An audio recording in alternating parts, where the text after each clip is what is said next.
Good. So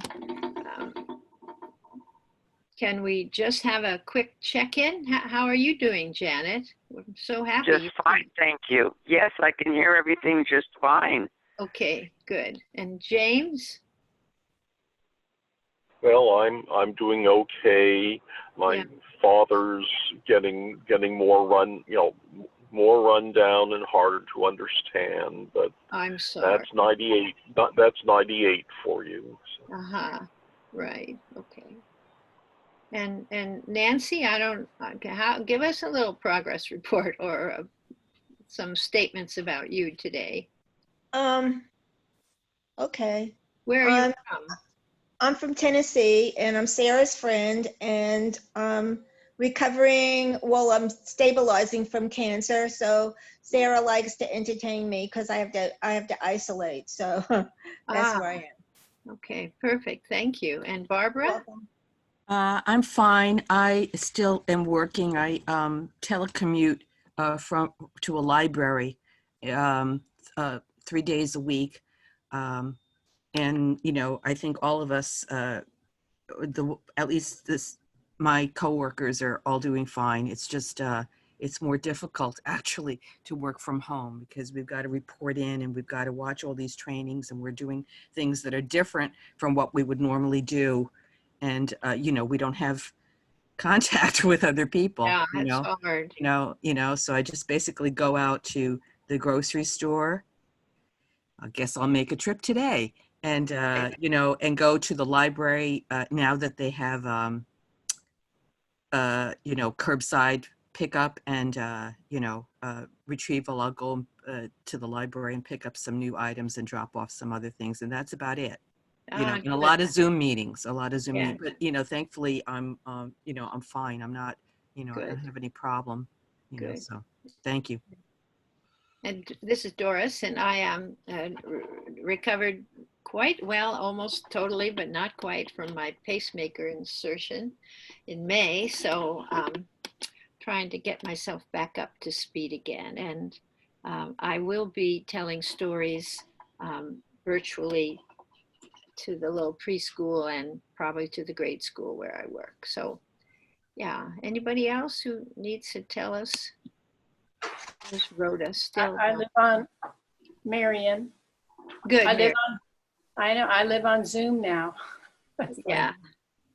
Because I have multiple organizations that I'm involved with, and I teach Sunday school on Zoom, and that's a whole thing, and all these different, and we're getting already planning celebrations that are going to be joint. Northern California with Southern California together do one celebration. So that's in November. So we'll keep up, but just I'm involved in getting them kick-started, let's say. Then they're on their own to plan it. Well, may I ask, Marion, what group in Southern California are you working with? Or do you know? Did you hear my question? I have 4 of them. And if I have your community, inland, San Diego, and one. Orange County, probably. I don't have the one called Orange County. Storytellers Guild or something. Yeah, they're pretty active, so I'm sure you're in touch with them. No, don't assume that, because by name, I don't have that name and I haven't been in contact with them. So if you send me Delta, I don't know if I can hook them up at this point, but maybe. Well, yeah, they're a fairly sizable group, so. Okay, do they have Michael McCarty with them? No. No, okay. I think you have to decide that you want to be part of Telebration. Yeah, because they might be on their own. Yeah. Anyway, okay. So who was that, Janet?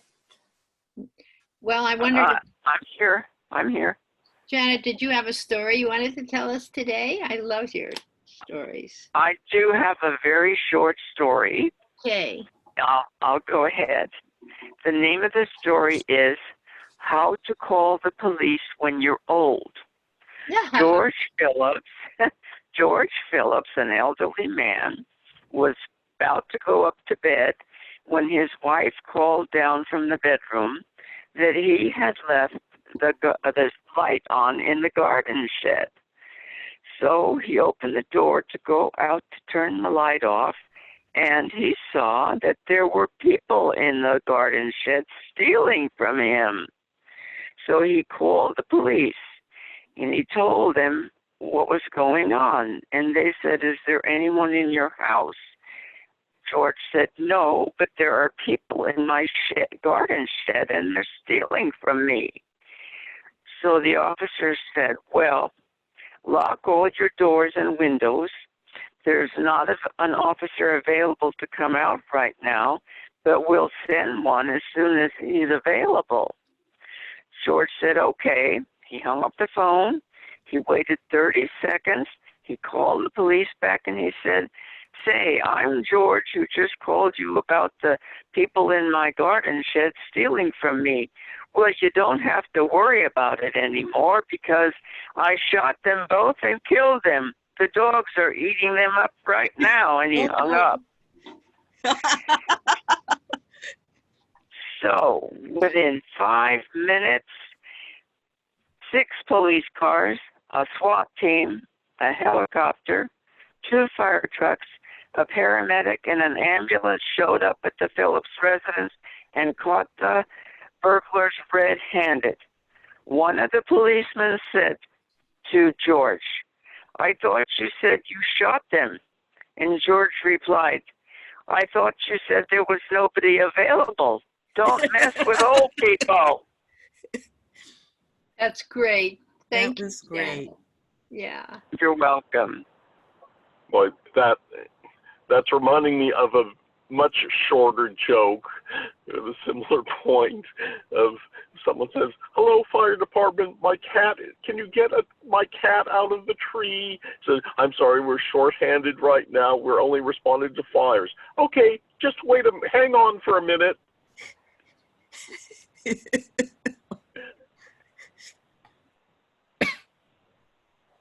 Oh, that's it. That's cute. Yes, now his tree was on fire. Yes. Yes, I got it. Took Yeah. a delayed Yeah. reaction there. That's good. Yeah, me too. That's good. A very compressed joke. Yeah. James is a conductor of bands, and his work, of course, has been non-existent now, right, James? No concerts, no. Well, no, nothing at all normal. The closest something is that down in Daly City, where there's a senior center, though I'm one of the conductors of a group that normally meets weekly on Friday nights, that some of the people have, every other Saturday morning just been gathering well spread out in the otherwise not being used parking lot and playing for an hour or so. Oh, but it's nice. particularly problematic, with wind instruments because people can't be wearing a mask while doing that and are breathing heavily and blowing heavily. So, but we spread out much more than 6 feet apart. And I went for that weekend before last and planning to go again this Saturday. Oh. So that's the closest thing of that sort of activity I've had in a while. So Yeah. so anyway, if you're ready for a story, I have. Oh, good.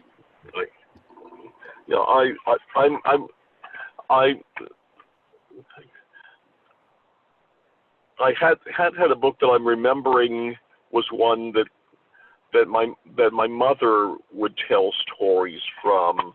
I don't know if anyone else is familiar with this. Of Stories California Indians Told by Ann Fisher.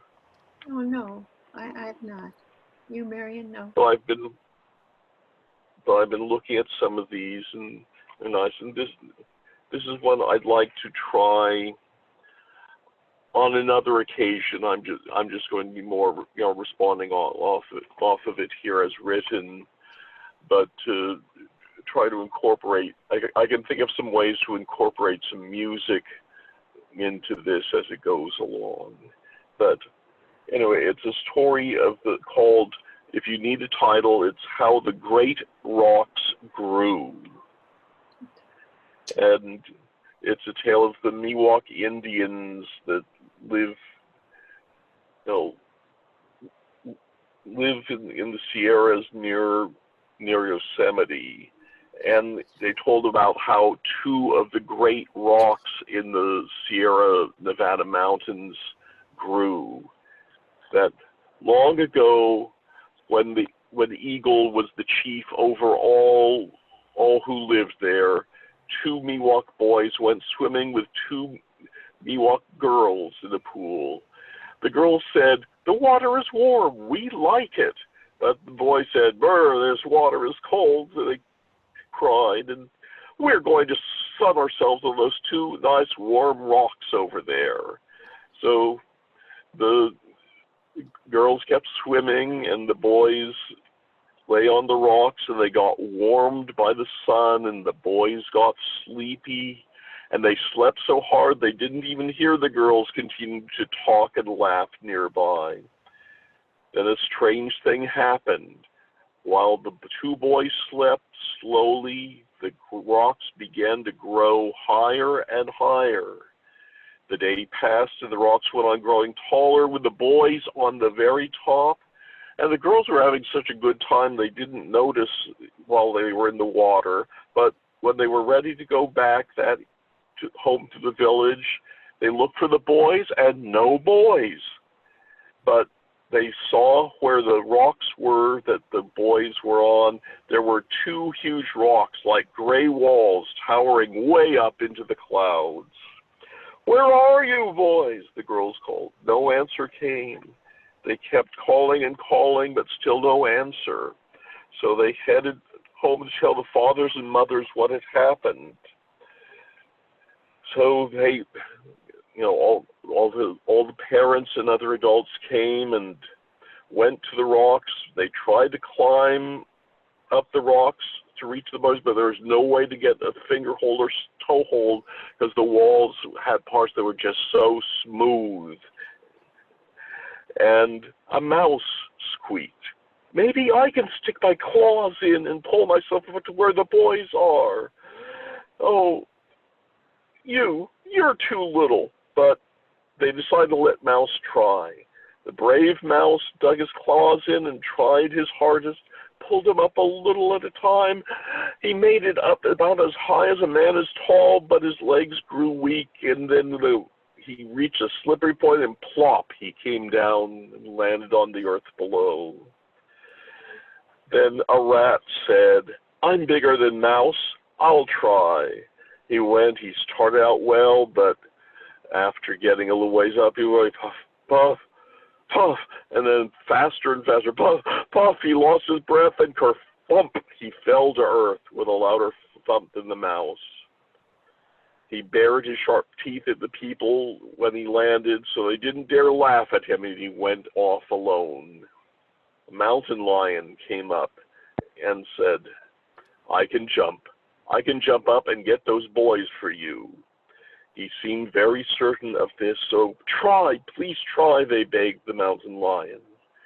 Mountain lion went off, practiced his springs to limber his legs. "Now, get out of the way. I need room to run and spring if you want me to jump high enough to reach those boys." People moved away to give him room. He ran, then paused, leaned back on his hind legs, stiffened them, then suddenly took a great leap into the air.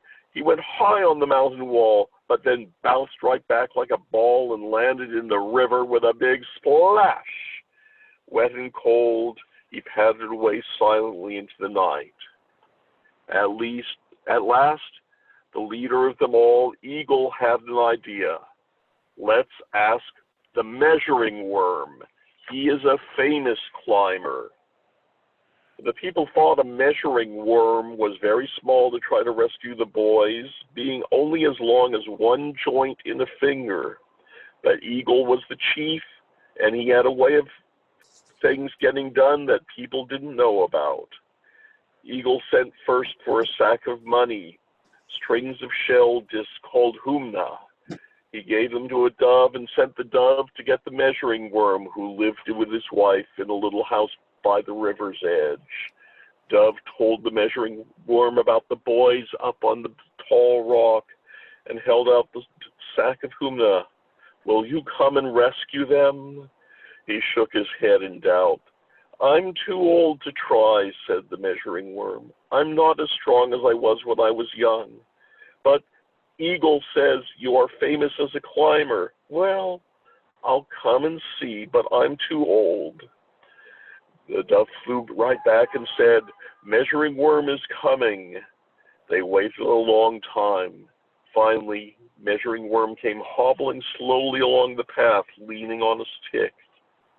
As he came closer, he leaned harder on his cane and stopped for breath.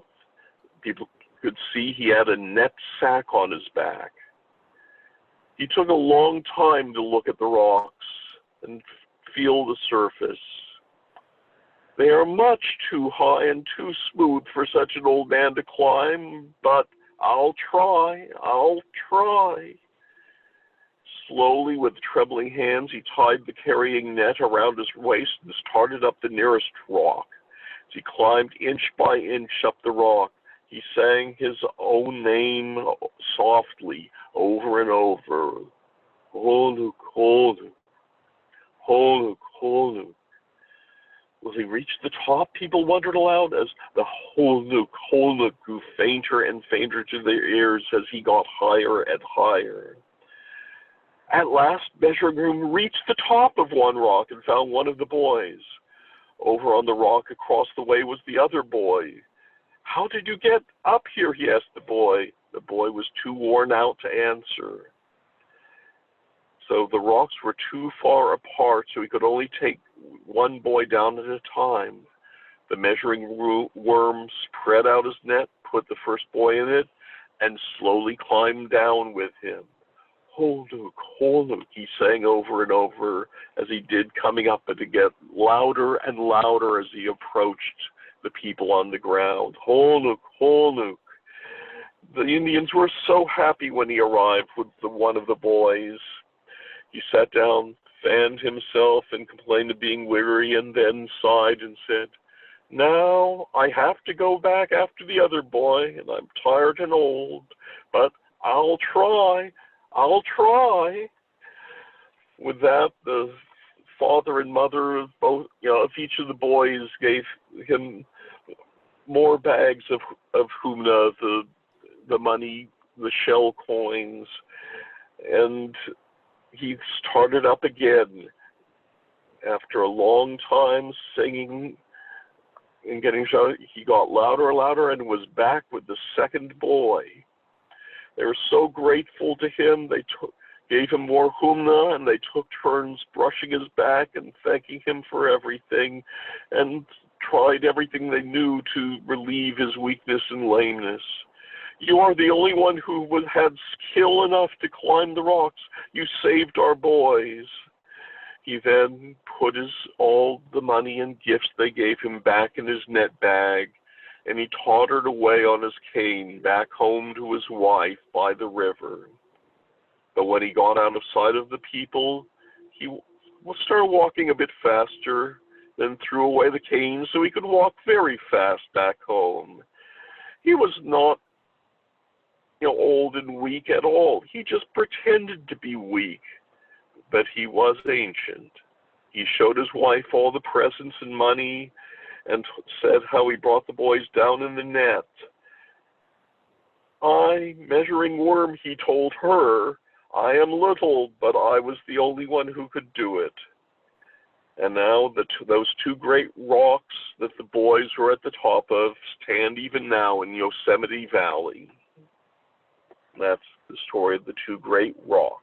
Oh, thank you, James. Oh, very nice. Thank you. There's versions, but they always have the inchworm in it, other versions. Yeah. Thank you. Uh-huh. So, Nancy, would you like to tell a story? No, thank you. I'm not a storyteller. I'm a Your story listener. Wonderful. How about you, Barbara? Did you want to tell a story? No, not today. In fact, I have to leave. Okay. But I just want to tell you, I was starting to type it out to Marion and everybody. You are in touch with the Orange County group, which is known as the Southern California Storytelling Guild, SCSG, because in my email, I got announced this, and Okay. they're talking to everybody about getting back to you about a date. So you'll be in touch with them.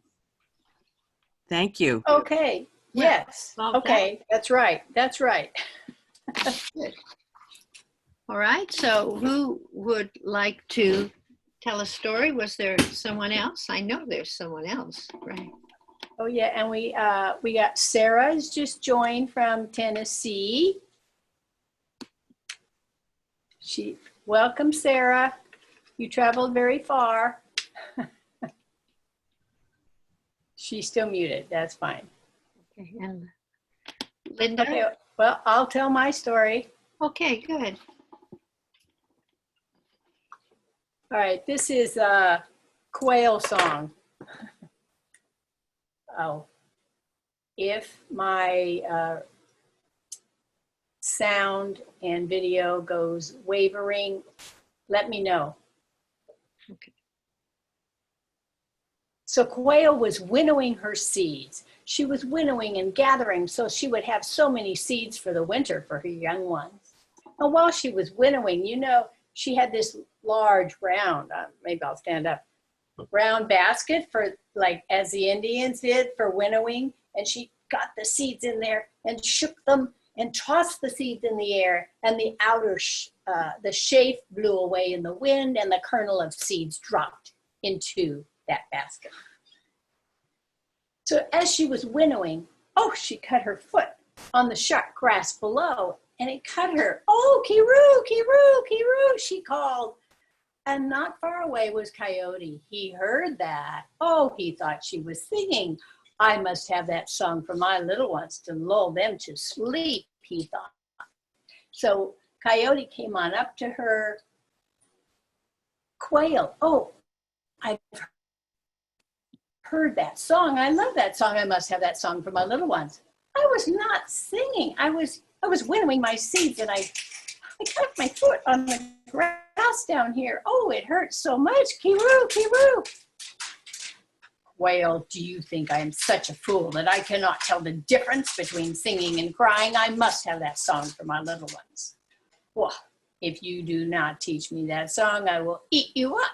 Well, she did not want to be. Something happened. So she taught him, they sung him, and he took that song away. Kiru, Kiru, Kiru, he called, and he went away. But he was so joyous and happy, he was bounding across the field, not watching where he was stepping, and he nearly fell down into a prairie dog hole. Pieces. Well, keep that. Oh, that is not enough for that song. I know there's more to it. I cannot remember the rest. I cannot find the pieces. I shall go back to Quail. So back across the field he went to find Quail. Oh, by now she was back winnowing and working. But he interrupted her. Quail.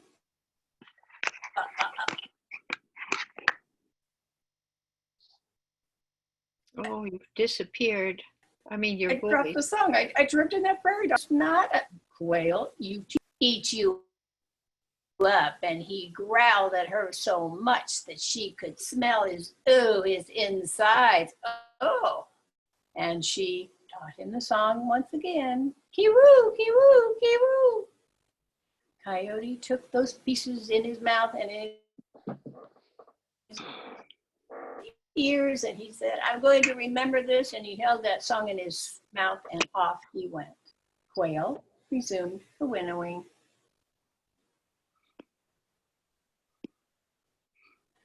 Coyote was bounding across the field. Well, he was more careful about those prairie dogs' holes, but then he heard, oh, it's a snake. Oh, it's a rattler. Oh, and he jumped out of the way, and you know what happened? He dropped that song. And no, that is not that song. That will never lull my little ones to sleep. I shall return to Quail. So that he did, interrupted her once again. Quail, you must teach me that song. Coyote, I have told you not.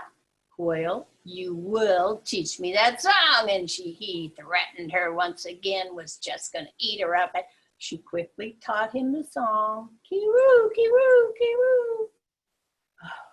Thank you, Quail. I'm going to hold on to it really tight this time. And he went carefully across the fields. Oh, Quail just couldn't get her work done. She thought, I cannot accomplish. What I need to do is go yonder. But before she did, she looked around and found a rock about the size that she was. And she painted on top feathers.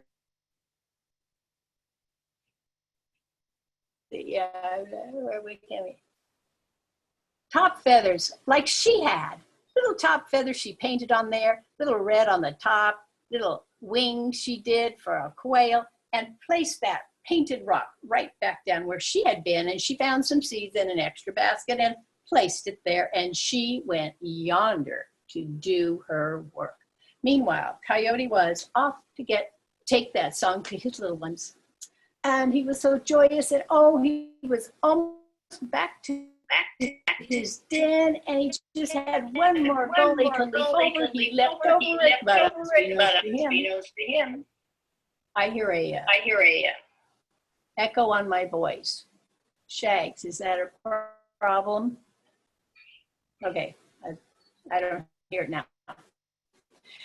Okay, so she okay, and unbeknownst to him, she leapt over that gully, but there were two mourning doves down in the gully, and they saw this creature leaping over them, and what would they do? Why, of course, they would fly up. Those doves flew right up into his face, and oh my goodness, he tumbled backwards and backwards, and what do you think happened? He dropped it again. Oh, and oh my goodness, I am going back to Quail.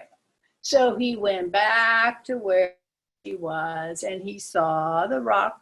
Not the quail, but he could talk to her. Yes, Quail. Oh, I've dropped it again, and I almost broke my back, and I know you feel sorry for me, but I think I shall be okay, but I've dropped this. You must teach that to me again. Quail, as he thought, did not speak. Quail, you teach me that song. I'm going to count to 3. And if you don't teach me that song, I am going to eat you up. 1, 2, because she said nothing. He leapt right after that quail. It was really a rock. And his teeth went down on that rock. And his teeth crumbled. And they fell down to the ground. And in pain, he said, "Aye." Well, just yonder there was Lizard, and Lizard was standing on a rock. Lizard heard that cry. Oh, I love that, hearing across the rocks, right where Coyote was. Oh, Coyote, I love that.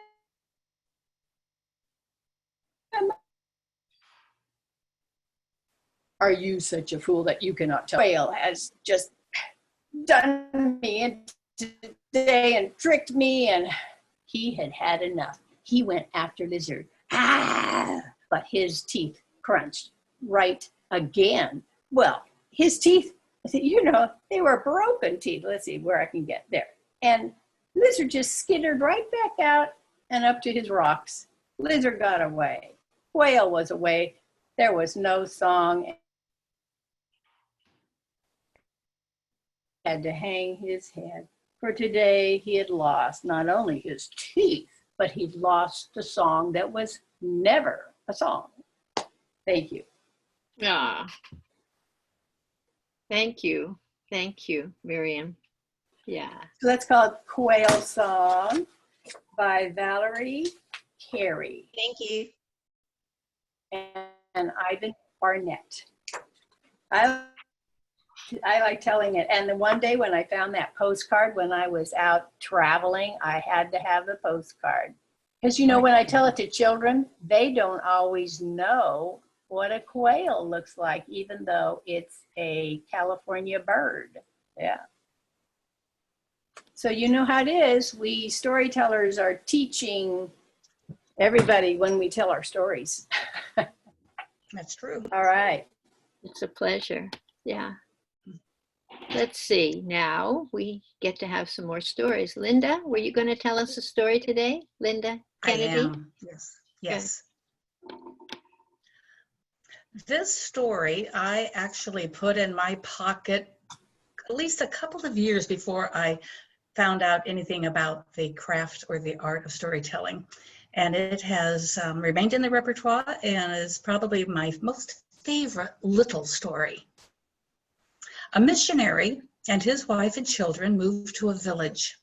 They built their house, they built the school, they built the church, and they began doing their missionary work. And all the time they were doing that, they were observing the customs of the people of the village, so best to teach them.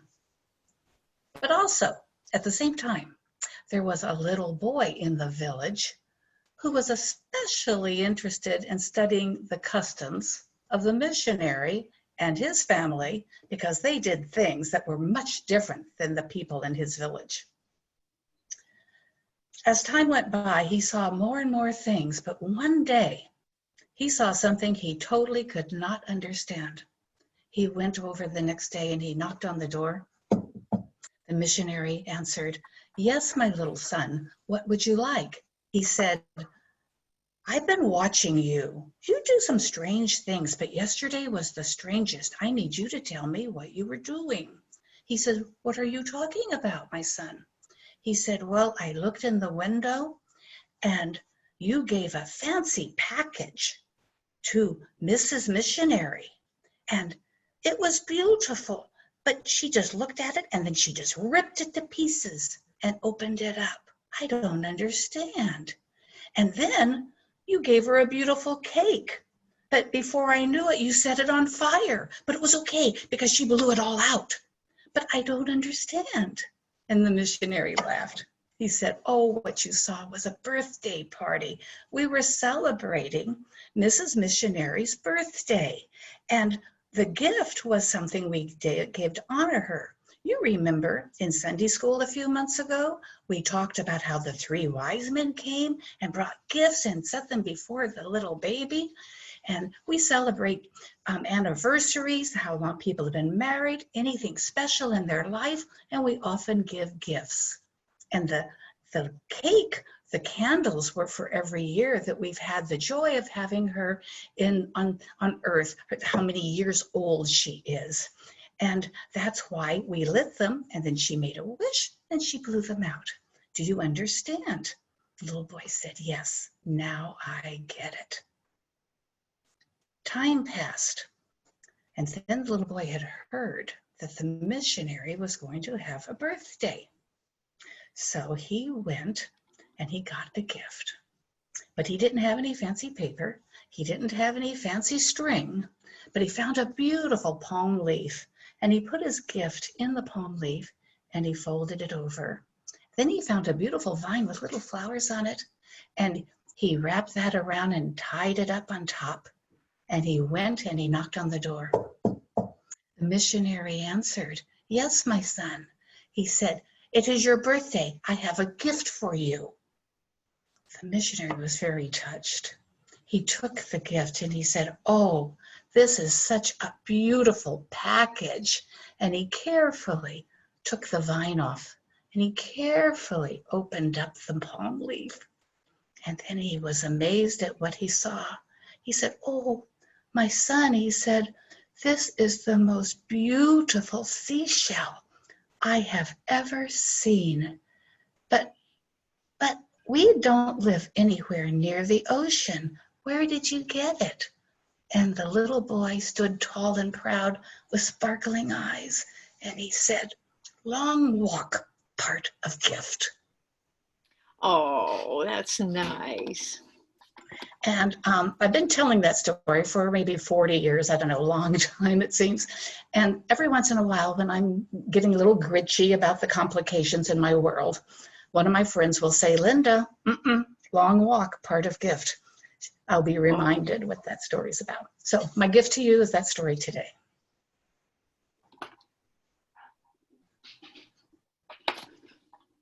Thank you. Well, thank you very much.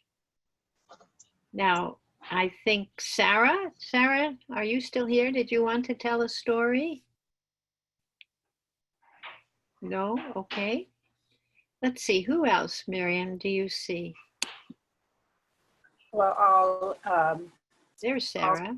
chat with Sarah if she looks, but okay, Ida Johnson is a storyteller. Miss Ida, thanks for coming. Would you like to tell us a story today or something you're working on? Here she is. Oh, you muted yourself again. Hello? Okay, I'm not sure my computer is working, but I'm going to give it a try. Oh, we can hear you. We're okay. Good. Give me a second and let me see if this You're works. on. I'm on. Sure. Yes. Nope. Just put your I'm doing project your somersaults. voice. I'm doing somersaults. I'll try to do a short one. I'll try to do a short version of one. There we go. Thank you. Okay. This story is told by the Kurak Indians near Mount Lassen today. But many years ago, they were the people who, in living memory, had seen the volcano, Mount Lassen, explode. And the story begins. Long ago, when the animals could talk, it was cold and they were hungry and they were freezing and they sat around together, and one of them said, I have heard that the Yellow Jacket sisters on the top of the mountain, they have fire. And with that fire, we could be warm. We could have food that is cooked. But the Yellow Jacket sisters are mean and nasty, and they will not share. But Old Man Coyote said, I have an idea. Now, Coyote was known for his tricks. He was known to be a trickster, but he was also known to be wise. He was an old man, an old creature, and so he knew he would need help from all of the other animals. And he gathered them together and he gave each one of them a job to do. Each one would be part of the plan.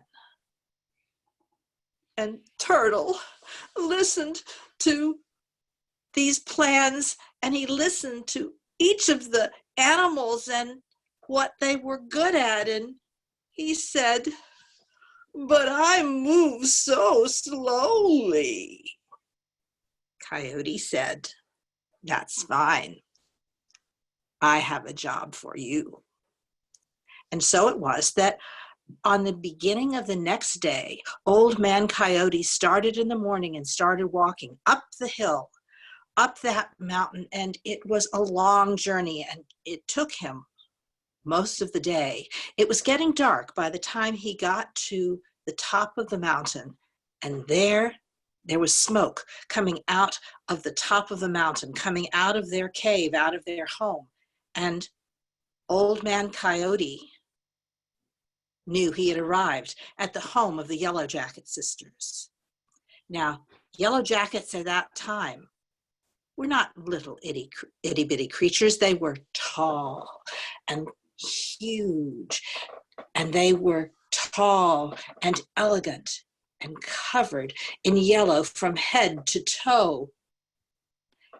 And so Coyote knocked on their door at the entrance of their cave, and he said, May I come in? I want to make you beautiful. Well, the Yellow Jacket sisters were also very vain. They knew about Coyote's reputation, but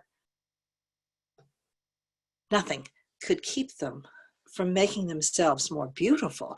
And so, come in, but no tricks, they said to Coyote.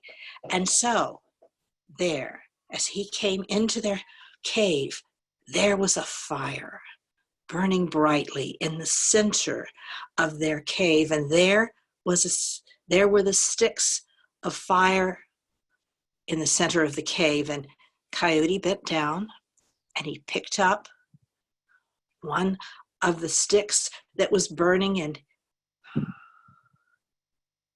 he took the charcoal end of the stick, the burnt end of the stick, and he said, now I shall make you beautiful. And so he drew stripes on the backs of each of the three Yellow Jacket sisters. And they looked at each other. Oh, I'm more beautiful than you. But then Coyote said, now close your eyes and I will make you even more beautiful. I will do your heads. Close your eyes and bend your heads down. And just as they did that, Coyote grabbed one of the sticks, the burning stick with a burning end on one end and the other end in his teeth, and he began to run. He ran as fast as he could down the side of the mountain with the Yellow Jacket sisters in hot pursuit. He knew that a sting from all three of those Yellow Jackets would be a mortal sting, and so he kept running as fast as he could. But he was an old creature, and as he went over the rocks, he knew that he and his plan had to work. Suddenly, down came, swooping, the eagle and grabbed that stick in her talons, and down she swooped, down the mountain as fast as she could. And then each animal in its turn, with its own strengths, helped in the race. Down came the mountain lion with sure feet over the rocks. Then there was Fox with its red-orange fur that was hiding among the redwood trees as they went down the mountain. The bear with its big paws and fur, thick fur, could keep the stings away. But then, oh no, it was Turtle's turn. What could he do? There was a plan.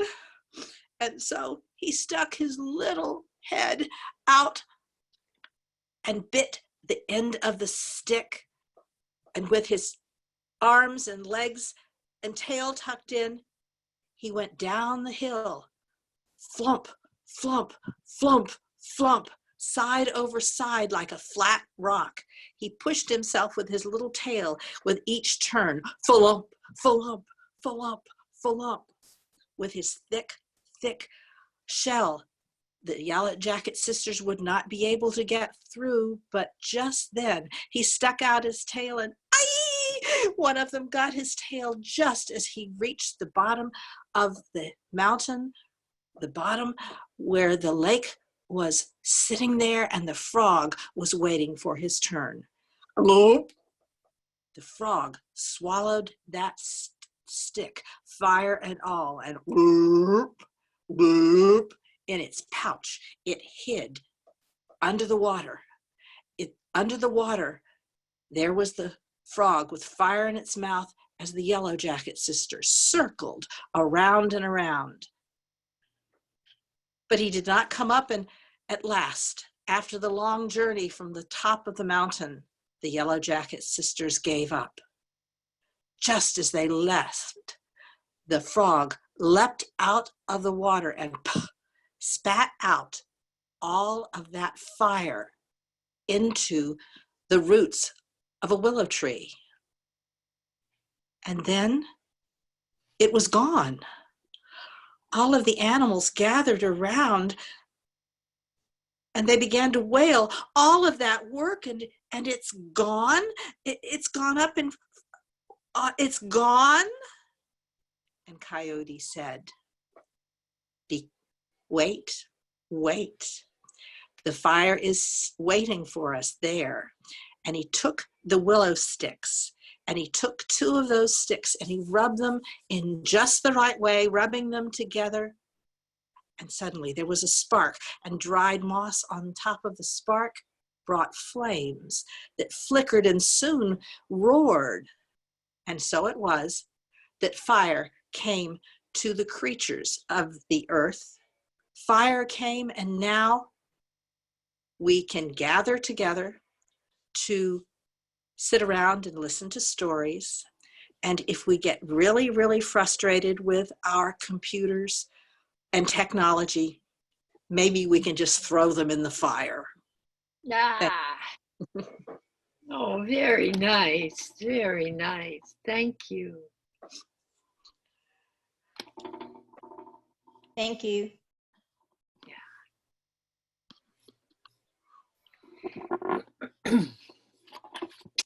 If I may, this is Doris. I would like to tell you what I'm working on. There is a little girl, her name is Margot, and she's in one of the 3rd grade classes at the public school where I tell stories. And she is from Brittany. Oh my, she says, Miss Doris, won't you please tell a story from Brittany? My grandmother has a big book there, all with stories, and I just imagine it was probably a French anthology of many stories, and her grandmother is in France. So I said, well, you know, I will try to find a story from Brittany. And I came upon a website called Forgotten Books. I don't know whether you know about it, but they collect stories from forgotten places like Brittany, and they had a little book that I purchased, and they were stories from long ago, and they were very interesting, certainly founded in a great religious faith, and it didn't seem like that would be what I could appropriately tell at a 3rd grade in a public school. So the second to the last story in the book, these stories are quite long, and I decided that this is one with some modifications that I could tell. And my group is very patient with me, and I will have this story ready, but it's too long to do that now. But the name of the story is interesting. It's called The Wasp, the Winged Needle, and the Spider. And the winged needle apparently is what they called dragonflies way back in Brittany. And so I don't know, perhaps some of you could advise me that Brittany is a province of France now, but I wonder whether it really used to be a country of its own, and perhaps that's how those folk tales started. But it is a story about 2 young rich noblemen, 14 and 16, are sent to their uncles, and their mother raised them because their father died when they were young, and they're 16 and 14, and one is generous and pious, and the other one seeks vengeance for any sort of slight. And they come upon 3 or 4 people who need help, and the younger brother, he helps them, and in that tale he gives away his money, his cloak, his horse, and his brother is so upset with him. But in the end, those 3 little creatures, the wasp, the dragonfly, and the spider, save him and rid the world of the wicked ogre. So it goes on, but it's a nice story that I would find it's appropriate. Yeah, so thank you. Yeah.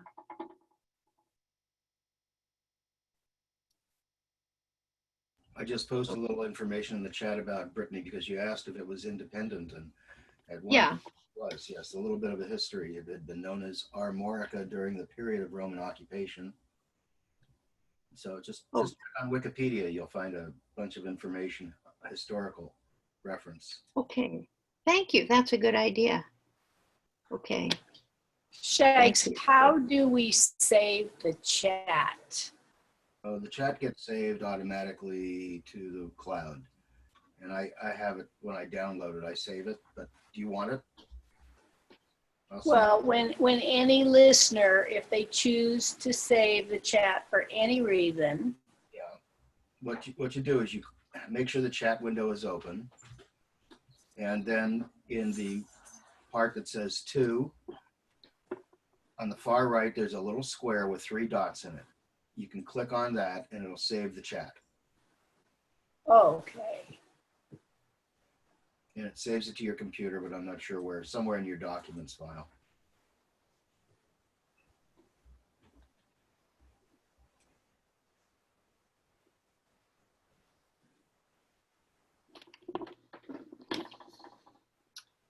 Oh. Is there another person who would like to tell a story today? I'm going to volunteer and ask Joyce Orman. She came in late. That's fine, Joyce.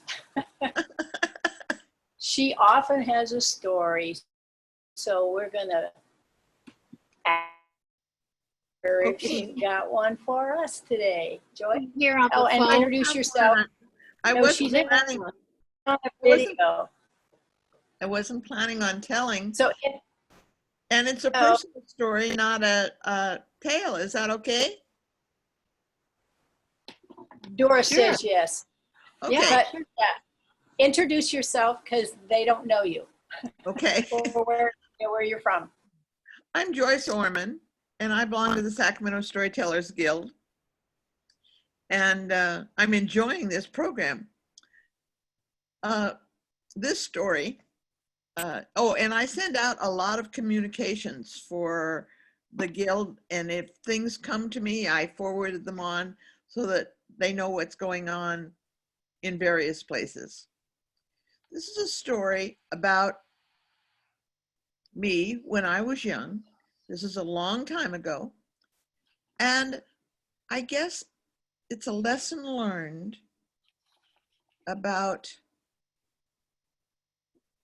letting stars get in your eyes and tempering your judgment. A lesson very well learned the hard way. When I was young, boxed cereal that was cold cereal was a big treat. And one day, sitting in my kitchen with my treat, I turned around. I guess I was about 10, maybe 11 years old. And there on the back of the box were Tom Mix glow-in-the-dark spurs with genuine leatherette straps.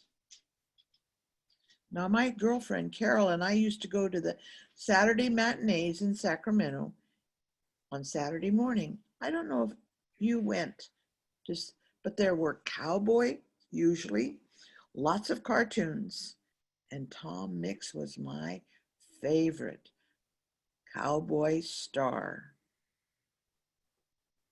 Well, you could get these spurs for just 3 box tops and $1. Well, $1 wasn't going to be hard to get, but I didn't get much cold cereal, so 3 box tops was going to take a while.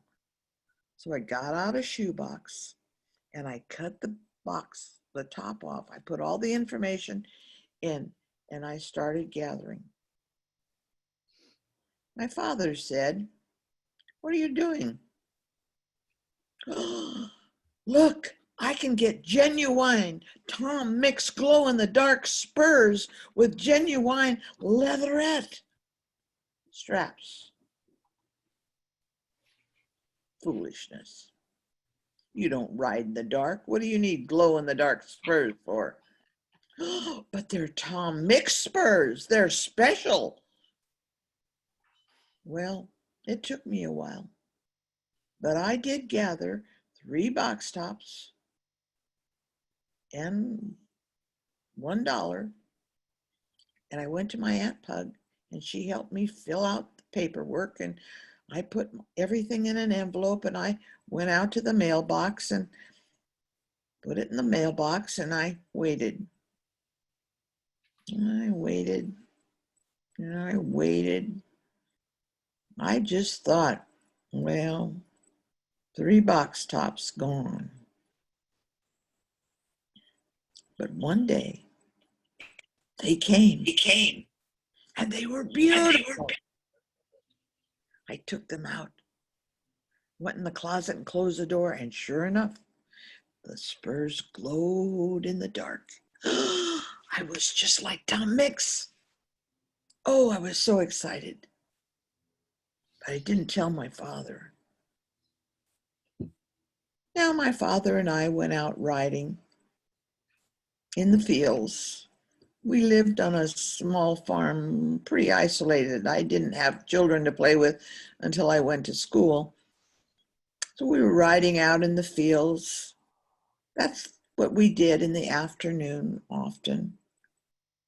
So on that day, while he was getting the horses ready, I put on my Tom Mix glow-in-the-dark spurs. I was special. I walked out. My father looked down and said, "Where did you get those?"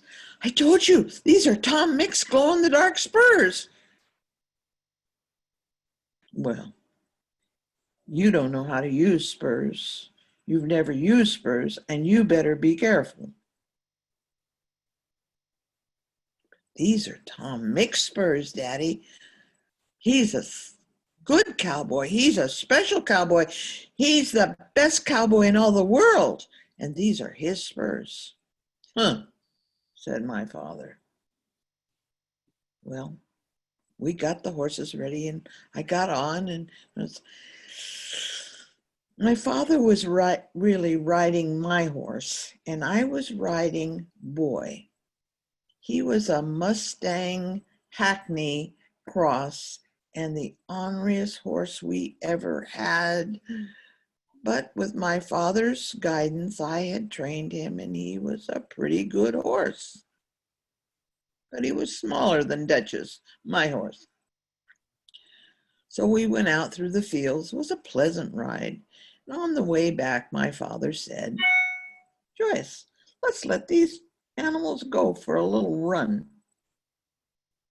And we started off down the old farm dirt road that went around the fields of sugar beets. I don't know if you know about sugar beets growing, but these were ready to harvest. So they were like big boulders sticking up out of the ground with leaves on the top. Well, my father was quite a bit ahead, and well, I wanted to catch up. I wanted to use those spurs. So I hit my horse with those spurs, and he went all right, straight up and into the field, bucking and tossing and turning and twisting. And it wasn't a matter of if I was going to fall off, but when I was going to fall off. I hung on as long as I could, looking at those sugar beets. Oh, it was going to hurt. I finally let go. My horse bucked and went off a few yards from me and then stopped and gave me a dirty look. Well, I laid there for quite a while, trying to figure out if I was hurt. But more than hurt, I knew I had to face my father. Well, finally I got up, nothing broken, went over, took the reins from a boy. He stayed just like he had been told and taught. And I walked slowly through the field back to the road. My father looked down from his horse at me and said, "Used those spurs, didn't you?" "Yes." "Well, are you hurt?" "No." "Well, let's walk out the kinks." So he walked his horse and I led my horse for a while. And then he stopped. "Get back on your horse." I think I'd rather walk home.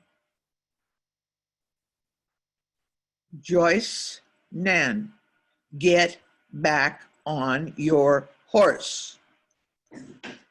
Well, when I did that, I knew I had to get on my horse. And I went walking, got on the horse, and we rode home.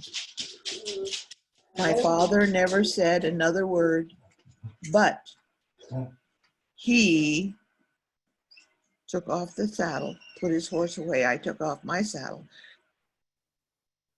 got my horse ready, turned him out in the pasture, walked to the first garbage can, took off those Tom Mix glow-in-the-dark spurs and threw them away. After all, what did I know? I didn't ride in the dark anyway. And you know, Tom Mix came down a few notches in my mind. Thank you. Oh,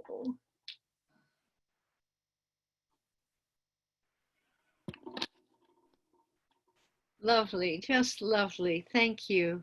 Wow, wonderful stories. Okay, is there, oh, that was sweet. And also was long walk, part of gift. Yeah. Is anyone else ready to tell a story? Do you know? Miriam, anyone else? I'm so sorry that you got to see Rhoda for a minute, but we didn't get to hear her. She is a good teller of tales also, often personal tales. And Florence? A practice session, essentially, where you have a personal practice session. You both go into a pretend meeting, because you can do that, and practice. But partly she's saying that on her end, and Shags is telling us it may not have the equipment on her end. We don't know that. Yeah, but been in, but she's been before. She wasn't getting the microphone to activate. So I don't know what's Strange. going on her side, but somebody actually has to be there to see it, and we can't do that these days. No. She's been in before, so that's the hope that Doris and I have. Yeah. Yeah, so I know that Sarah doesn't have my capability right now, and yeah, we've checked in with everybody. Well, thank you. What a nice, interesting experience today. And I appreciate you all, truly. So I guess we leave the meeting now. Is that right, Miriam? Is that what we do? Sure, remind us if these people would like to come again. Remind them when your meeting is. Okay, well, our meeting is always on the second Thursday of the month. Yeah, from 10 to 12. Yeah. We are a very small group. Often we are just 4. So how nice to have company. Yeah. Thank you. I enjoyed it very much. Yeah, September the 10th. Yeah. Thank you.